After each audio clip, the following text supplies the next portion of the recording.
Jadi kami merasa sudah cukup pendekatan. Orang pusat mengatakan 1, 2, 3, 4, 5, lalu daerah mengerjakan. Tidak, sudah saatnya pusat lebih banyak mendengarkan kepada daerah. Udah harusnya begitu. Yang tahu siapa? Lah yang tahu Bapak Ibu semua kok. Dan tidak mungkin kebijakan itu simetrik, tidak mungkin. Tidak mungkin kebijakan simetrik di semua tempat sama, impossible. Setiap tempat memiliki kekhasan yang perlu solusi yang berbeda. Karena itu saya mengajak kepada... Dan saya ingin garis bawahi, pemilik kekuasaan di Republik ini adalah rakyat. Jadi ini tidak sedang... Kami menghubungi beliau masih di Tanah Suci. Tapi kemudian merespon, membalas, dan walaupun kelihatannya masih agak sedikit flu dan batuk-batuk, bela-belain banget untuk hadir bersama-sama kita. Kita undang ke panggung Bapak Anies Baswedan. Sebelum beliau menyampaikan pemaparan beliau, izinkan saya menyampaikan profil beliau. Nama lengkap Anies Rashid Baswedan, tempat dan tanggal lahir Kuningan, Jawa Barat, 7 Mei 1969, istri Ferry Farhati Ganis, anak 4 orang, pendidikan Universitas Gajah Mada, Northern Illinois University, ini saya pernah ke sana Pak, di DeKalb, Chicago, ya. Dan Universitas Maryland. Saya kira kalau pekerjaan semua sudah tahu bahwa beliau adalah Menteri Pendidikan dan Kebudayaan Indonesia yang ke-27 dan Gubernur DKI Jakarta ke-19. Kami persilahkan. Pak Anies, izin melaporkan di Rakernas ini ada 3 agenda besar. Yang pertama adalah konsistensi kami mengawal otonomi daerah. Teman-teman banyak curhat soal reformasi birokrasi, fiskal, pendidikan dan lain. Yang kedua, tadi Pak Anies sudah lihat, kita ingin melihat 2045 kita jemput dengan menyiapkan anak-anak muda. Yang ketiga, ini tahun politik. Transisinya harus juga menghitung faktor perencanaan pembangunan. Perencanaan RPJMD, RPJP nggak boleh putus, harus terus nyambung. Dan kami ingin sekali melihat pemilu, pileg, pilpres berjalan dengan damai, dengan guyup, mencerahkan, membahagiakan untuk semua. Izin Pak Anies, tadi kami tanya satu kata, satu pertanyaan kepada Mas Ganjar, yang akan kami tanya kepada Mas Anies hal yang sama. Ya, jadi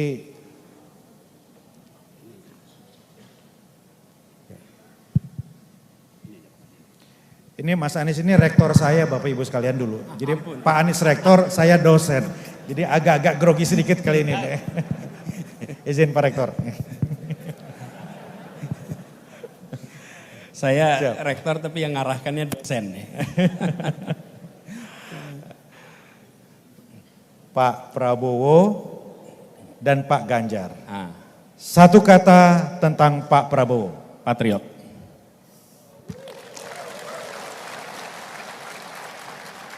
Satu kata tentang Pak Ganjar. Sahabat lama. Memang gak bohong Mas Ganjar, sama-sama bilang sahabat ya. Terima kasih Bapak Ibu, Bapak Anies Baswedan. Terima kasih. Pak Bima yang saya hormati, Pak Dhani yang saya hormati, terima kasih. Bapak Ibu sekalian, izinkan saya memulai dengan menyampaikan Assalamualaikum warahmatullahi wabarakatuh. Semoga kita semua selalu dalam keberkahan Allah dan semoga pertemuan ini, perjumpaan ini memberikan manfaat bagi semua. Izinkan saya menyebut beberapa nama yang saya hormati, Gubernur Sulawesi Selatan atau mewakili, Ketua Dewan Pengurus APEKSI, kemudian juga Wali Kota Makassar, para wali kota atau perwakilan wali kota, para delegasi, dan seluruh peserta Rakernas yang saya muliakan.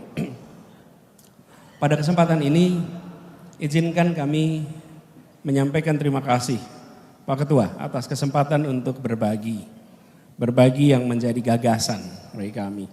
Dan waktu saya dapat teks itu, teksnya sempat keselip karena ketika di Mekah, Madinah itu memang lebih banyak kegiatan domestik di sana. Lalu saya sampaikan beliau, insya Allah hadir. Cuma waktu itu beliau bilang tanggal 12, saya tibanya tanggal 12. Barangkali mesti jet lag, gak taunya ternyata 13. Alhamdulillah jadi bisa sampai ke tempat ini dan jumpa dengan semuanya. Lalu terkait dengan kota, ini Bapak Ibu semua di sini adalah para wali kota, para pengelola kota. Jadi kalau berbicara tentang kota, saya rasa Bapak Ibu semua sudah sangat menguasai. Saya tidak ingin menggarami air laut. Ini semuanya para ahli di sini. Ahlinya bukan ahli teori, tapi mengerti bagaimana operasionalisasinya. Jadi dalam kesempatan ini saya ingin menyampaikan yang menjadi gagasan. Bagaimana kota di depan, apa problematikanya. Dan kami ketika mendapat tugas mengelola Jakarta, pada waktu itu kami selalu sampaikan ada 3 level di dalam manajemen pengelolaan kebijakan publik. 1 gagasan, diturunkan dalam bentuk narasi supaya bisa dipahami oleh semua, sehingga visi itu diketahui secara sama, simetris oleh semua. Lalu ketiga adalah eksekusi, karya. Karena itu ketika menjadi 3 kata, katanya adalah gagasan, narasi, karya. Tidak ada karya tanpa gagasan, tidak ada karya tanpa narasi. Sehingga apapun yang dilakukan bisa dicari asal muasalnya dan dicari penjelasannya. Nah, itu yang kami ingin sampaikan di sini adalah beberapa hal terkait dengan gagasan. Karena itu sekalian, kalau boleh tunjukkan next slide. Ini gagasan awal yang kami bawa sama-sama di dalam perencanaan Indonesia ke depan. Ini peta Indonesia, potret Indonesia di malam hari. Apa yang menarik Bapak Ibu sekalian di sini? Mohon maaf kalau boleh pinjam apa? Apa sih namanya nih? Laser pointer. Bapak Ibu sekalian kalau boleh perhatikan di layar ini potret Indonesia di malam hari. Tapi sebenarnya yang lebih menarik di potret ini, saya rasa layarnya ada banyak. Ini adalah potret kota-kota di Indonesia. Oke.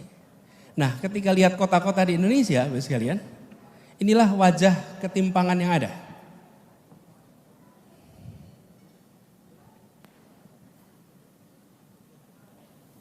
Kelihatannya ada ketimpangan juga Pak di sini Pak. Coba dilihat dulu. Jadi kalau Bapak Ibu perhatikan, sip. Ternyata ketimpangan pengetahuan pengelolanya nih Pak. Kalau Bapak Ibu perhatikan di sini,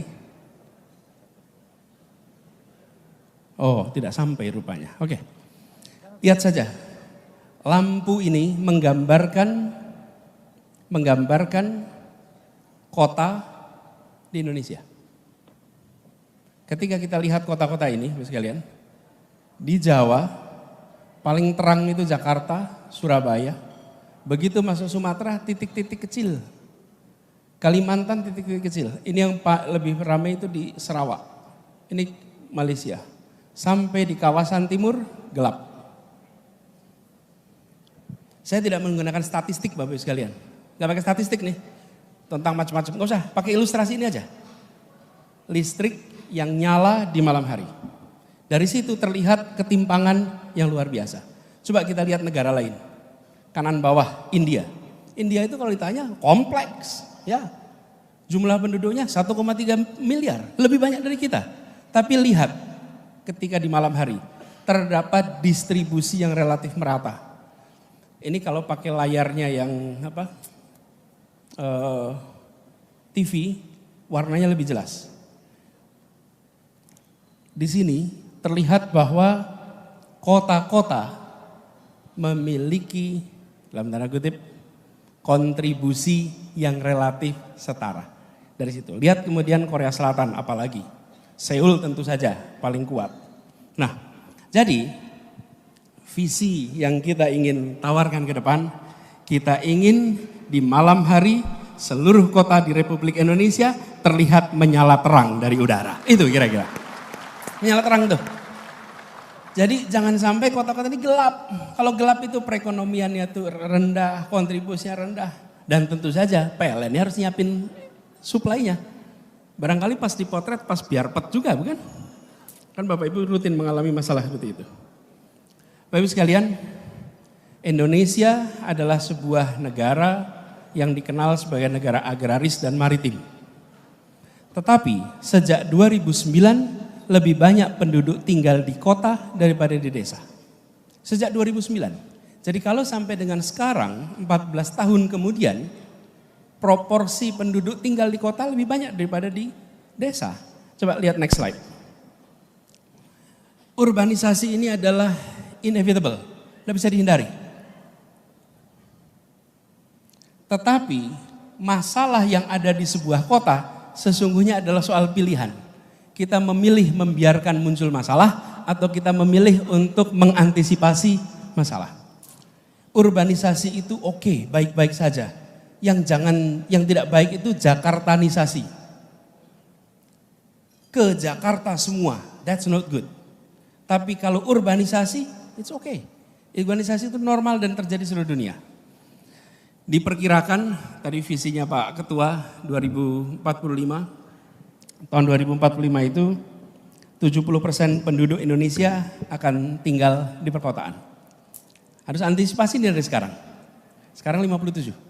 Bila kita biarkan tanpa perencanaan yang serius secara kolektif, nanti kita mengulangi masalah yang ada di Jakarta. Kemudian yang kedua, kita saksikan bahwa di perkotaan ini kontribusi dari penambahan penduduk perkotaan itu setiap 1% penambahan PDB per kapita nasional meningkatnya 1,4%. Sementara di negara-negara Asia lainnya tambah 1% penduduk urban itu meningkat PDB sampai 3%. Artinya kota-kota kita belum menjadi kota yang produktif secara ekonomi. Lalu kita punya masalah lingkungan hidup. Dan dari semua kota di Indonesia hanya 8 kota yang memiliki kualitas udara yang baik. Hanya 8 dari semua. This is no good. Lalu kita menyaksikan bahwa 30 juta penduduk di perkotaan itu tinggal di pemukiman yang tidak layak. Ini fakta juga. Dan yang kelima, kita melihat kesenjangan sosial yang tinggi di perkotaan. Dulu saya menginisiasi program pengiriman guru-guru ke pelosok tanah air. Tanah air nih. Di pelosok-pelosok di Sulawesi ada, di Nusa Tenggara, di mana-mana. Karena adanya ketimpangan itu. Lalu ketika saya mendapatkan tugas menjadi calon gubernur, saya berkeliling Jakarta. Seperti juga Bapak Ibu kalau pilkada harus keliling. Pada saat keliling itu, saya justru menemukan bahwa kemiskinan ekstrim itu adanya tidak di pelosok yang jauh sana, tapi kemiskinan ekstrim itu adanya justru di pusat pemerintahan, di pusat negara kita, di Jakarta. Yang ekstrim miskin di situ, yang ekstrim kaya juga di situ. Jadi ketimpangan-ketimpangan di kota-kota kita itu ketimpangan yang harus dibereskan agak awal. Nah, kami melihat permasalahannya ada pada pertumbuhan yang tidak berkeadilan. Saya menggunakan contoh Jakarta Bapak Ibu sekalian, bukan tempat lain. Jakarta ini, Bapak Ibu sekalian, kalau kita lihat tata ruangnya itu berkembang tanpa dikendalikan dengan sebuah visi tentang pergerakan penduduk. Ini wajah Jakarta sejak tahun 72 sampai 2012. Sekarang lebih luas lagi di luar Jakarta. Kalau dalam Jakartanya tidak banyak berubah. Dan di Jakarta itu sekalian tinggal 8% tanah ruang terbuka, 92% tertutup. Kami merasakan apa yang kita lihat di Jakarta adalah fenomena yang bisa terjadi di kota-kota lain beberapa dekade yang akan datang. Karena itu kami memandang sebaiknya jangan mengulang problematika yang dilewati beberapa dekade di Jakarta dan kota besar lainnya, tapi mulai dari sekarang kita tata agar kota-kota kita ketika nantinya menjadi kota yang besar, dia menjadi kota yang layak huni. Berikutnya, saya ingin menunjukkan salah satu masalah juga yang dihadapi di kota-kota kita di Jakarta, di Indonesia. Pertama adalah soal kemandirian fiskal. Saya rasa Bapak Ibu semua merasakan soal kemandirian fiskal. Ini menurut laporan dari Kementerian Keuangan bahwa 60 atau 70% kota kita itu belum mandiri. 29% mandiri dan hanya 2% yang mandiri. Ini mandiri itu artinya PAD mampu membiayai lebih dari sebagian besar belanja daerah. Ini harus kita selesaikan sama-sama. Tidak bisa terus-menerus kota berada dalam posisi tidak mandiri. Jadi kalau ditanya ke depan seperti apa, kita ingin kota-kota di Indonesia menjadi kota yang mandiri. Yang kedua adalah ketimpangan APBD kota. Kalau Bapak Ibu perhatikan, Jakarta ini APBD-nya 77 triliun. Kota kedua lebih besar Surabaya 9,5. Lalu Semarang 2,4, lalu turun semuanya. Ini harus jadi perhatian kita supaya pemerintah kota memiliki kemampuan fiskal yang lebih tinggi agar mereka bisa menyelesaikan PR-PR masalah urban dan visi membangun urban yang sehat. Ditambah kalau saya cek, kita semua ini punya beban administrasi laporan yang luar biasa. Menurut catatan kami ada 259 laporan administratif yang harus diselesaikan dan menyita energi ASN kita. Ini harus dilakukan simplifikasi atas persoalan ini. Jadi, bagaimana ke depan? Kalau boleh kami berbagi apa yang menjadi visinya. Kami melihat pertama, kota harus bisa mempercepat pemenuhan layanan dasar. Apa itu layanan dasar? 1, air. 2, kesehatan, pendidikan, pangan, papan. Ini contoh 5 layanan dasar yang harus dipercepat pemenuhannya. Pangan saja Bapak Ibu sekalian. Kita semua ini yang tinggal di perkotaan tidak punya lahan pertanian. Tapi bagaimana perkotaan dan pedesaan memiliki satu skema untuk bisa memasok kebutuhan pangan dengan harga yang terjangkau dan sustainabilitasnya terjamin. Kemudian yang kedua, tata kota yang produktif dan berkelanjutan. Produktif ini artinya di kota ini efisien, aktivitas perekonomiannya tidak terhambat oleh faktor mobilitas, tidak terhambat oleh faktor-faktor sosial ekonomi lainnya. Kemudian kita melihat perlunya mewujudkan interkonektivitas antar daerah. Di mana itu daerah? Di dalam kotanya dan antara kota dengan wilayah-wilayah yang berada di sekitarnya. Karena dalam prakteknya kota-kota kita di seluruh Indonesia itu menjadi kota jasa yang memfasilitasi kabupaten-kabupaten yang berada di sekitarnya. Lalu yang keempat adalah menjadikan kolaborasi sebagai praktek di perkotaan. Kenapa kolaborasi ini praktek baik di perkotaan? Karena begini Bapak sekalian, kota itu tempat berkumpulnya masalah, tapi juga kota itu tempat bertumpulnya solusi, tempat berkumpulnya talent. Kalau tanya di mana lokasi orang-orang terdidik, kebanyakan di perkotaan. Di mana lokasi think tank di perkotaan, di mana lokasi NGO di perkotaan. Nah, sayang kalau mengelola kota itu hanya dikerjakan oleh pemerintah kota saja, bila tidak memanfaatkan institusi-institusi ini. Sama perguruan tinggi, di mana lokasinya? Di perkotaan. Karena itulah kolaborasi kami memandang sebagai kewajaran baru. Ini tadi kami berikan catatan, karena kita perhatikan salah satu next soal pendidikan. Salah satu faktor yang membuat kawasan perkotaan itu bergerak lebih cepat adalah ketika kualitas pendidikan dan kualitas manusia di daerah itu makin hari makin baik. Ini salah satu indikator saja. Kita melihat pemerataan perguruan tinggi kurang. Pemerataan perguruan tinggi ini tersentralkan di Jawa, apalagi di Jawa bagian barat. Di Jawa Barat itu ada 388 perguruan tinggi, di Jakarta saja 276. Di Jawa Tengah 250, di Jawa Timur 341. Ini menyedot talent dari seluruh Indonesia. Untuk dapat pendidikan tinggi tersedot. Sekali mereka tersedot jauh dari kotanya, dari wilayah asalnya, potensi kembali itu lebih rendah. Karena itu kami melihat ini penting. Yang berikutnya, kota bukan hanya soal ekonomi saja. Kota adalah tempat berkumpulnya keragaman. Tempat majunya kebudayaan. Jangan sampai kota semata-mata dipandang sebagai kegiatan ekonomi, tapi kegiatan budaya, kegiatan seni tidak muncul.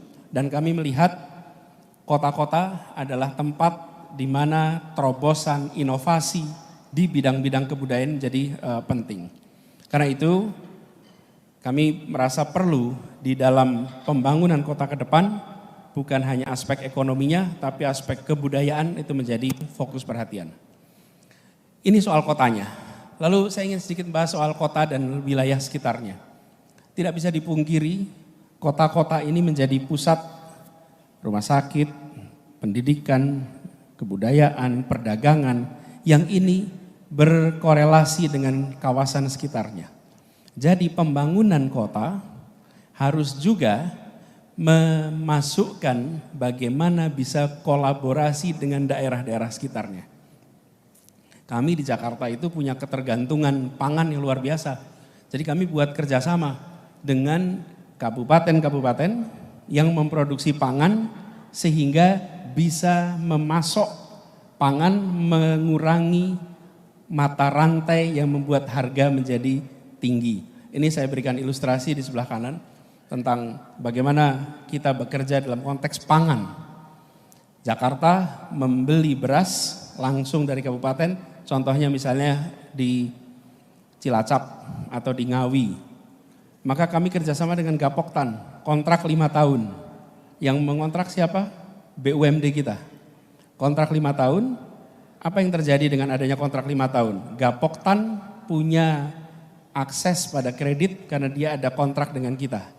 Melakukan mekanisasi pertanian, melakukan terobosan-terobosan dengan menggunakan kontrak 5 tahun itu. Dari sisi kami dapat beras dengan lebih murah. Dari sisi mereka dapat gabah dengan harga yang lebih tinggi. Dan itu kita kerjakan dengan berbagai kabupaten kota di seluruh Indonesia. Termasuk di sini Sawah Lunto. Ada Sawah Lunto di sini ya. Ada Sawah Lunto juga. Kita kerjakan beras dengan kota-kota ini. Nah, artinya kota secara serius dirancang untuk bekerja sama di aspek-aspek yang menjadi kebutuhannya dengan daerah sekitarnya.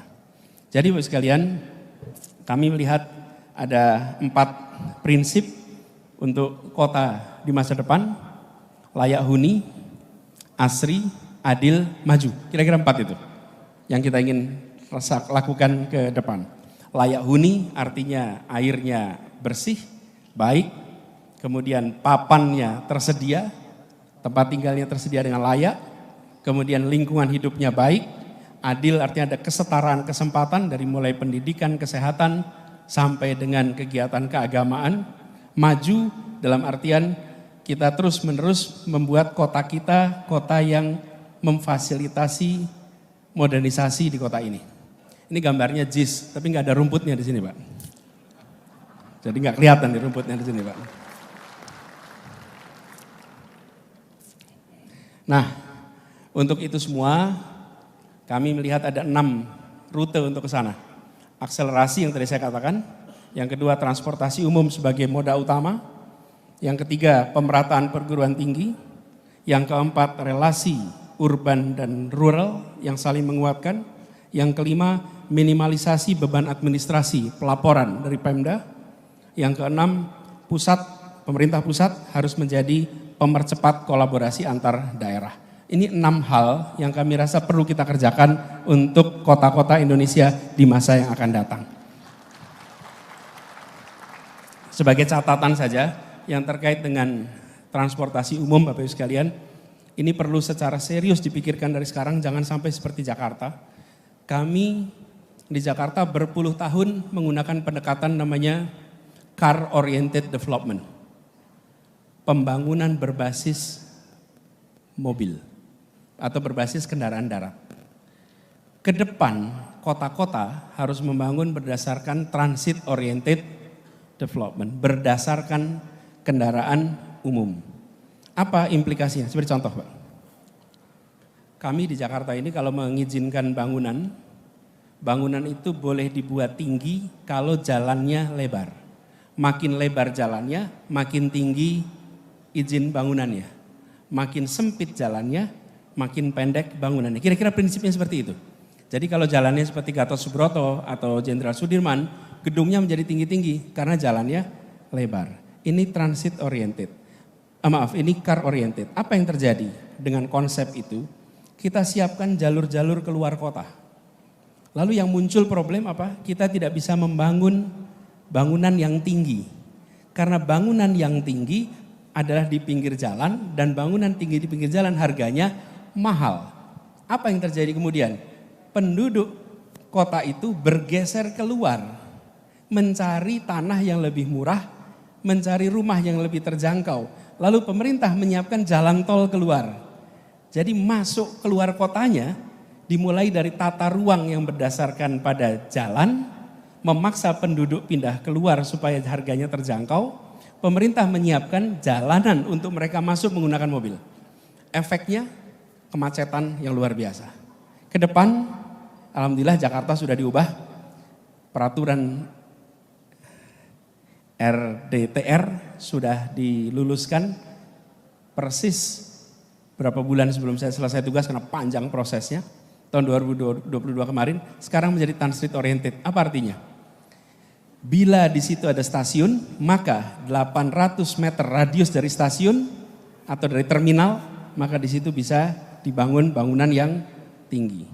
KLB-nya itu sampai 12. Dan bila kemudian 1,2 km, KLB-nya lebih rendah tapi cukup tinggi. Konsekuensinya apa? Nanti 5-10 tahun ke depan Bapak Ibu akan melihat pertumbuhan bangunan-bangunan tinggi di sekitar kawasan terminal dan kawasan stasiun. Yang lebih menarik yang kita ingin harapkan adalah penduduk yang kemarin terlempar keluar karena tidak mampu menjangkau rumah di Jakarta, mereka akan berbondong-bondong masuk kembali ke Jakarta dan menggunakan kendaraan umum bukan kendaraan pribadi. Jadi kami melihat problematika ini jangan sampai berulang di kota-kota besar atau menuju besar lain di seluruh Indonesia. Terakhir, nah untuk melakukan perubahan itu Bapak Ibu sekalian, kami inginnya kolaboratif. Kami tidak ingin mengerjakan itu sendirian. Jadi kami merasa sudah cukup pendekatan. Orang pusat mengatakan 1, 2, 3, 4, 5, lalu daerah mengerjakan. Tidak, sudah saatnya pusat lebih banyak mendengarkan kepada daerah. Udah harusnya begitu. Yang tahu siapa? Lah yang tahu Bapak Ibu semua kok. Dan tidak mungkin kebijakan itu simetrik, tidak mungkin. Tidak mungkin kebijakan simetrik di semua tempat sama, impossible. Setiap tempat memiliki kekhasan yang perlu solusi yang berbeda. Karena itu saya mengajak kepada Apeksi ini, Pak Bima, untuk nyusun sama-sama, itu visinya tadi. Tapi untuk melaksanakan visinya, yuk kita kerja bareng-bareng di sini. Visinya harus sama dulu, tadi yang saya sampaikan. Beberapa poin tadi. 1, kota yang layak huni, enggak usah kembali, biar fokus itu. Layak huni, asri, adil, maju, itu kita melakukan itu. Untuk itu, saya minta kepada Bapak Ibu sekalian, bantu kami rumuskan apa hal yang harus diteruskan dari kebijakan sekarang. Yang kedua, apa yang harus dikoreksi dari kebijakan sekarang. Yang ketiga, apa yang harus dihentikan dari kebijakan yang ada sekarang.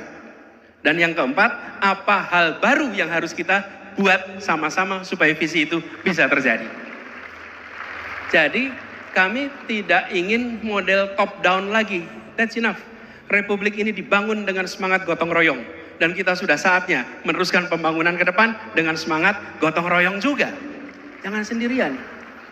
Dan kita akan ketemu, begitu sampai yang harus diteruskan, Bapak Ibu lebih tahu. Unsurnya apa? Ini 4 hal. Unsurnya regulasi, undang-undang apa yang harus penyesuaian, PP apa yang harus penyesuaian, keputusan menteri A, B, C, D, E, F, G apa yang harus penyesuaian. Kemudian juga keputusan dari Kementerian Dalam Negeri apa yang harus melakukan penyesuaian. Untuk melakukan ini semua, tidak bisa yang tahu hanya Jakarta, justru yang berada di daerah sering lebih tahu. Lalu yang ketiga Pak, lapis ketiga nih Pak, pro-konnya. Stakeholder mana yang akan tidak setuju, stakeholder mana yang akan setuju atas 4 hal yang akan dikerjakan ini. 4 hal ini.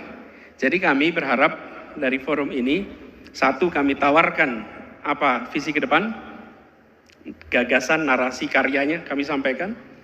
Tapi kita ingin bekerja bersama untuk mewujudkan dalam pelaksanaannya ke depan.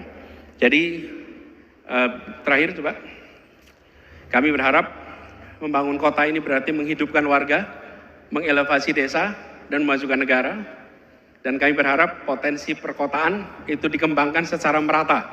Jangan hanya kota di Jakarta atau kota di Jawa saja yang terlihat terang di malam hari. Dan kita membutuhkan kolaborasi bersama. Itu dari kami. Terima kasih. Kurang lebih mohon maaf. Assalamualaikum warahmatullahi wabarakatuh.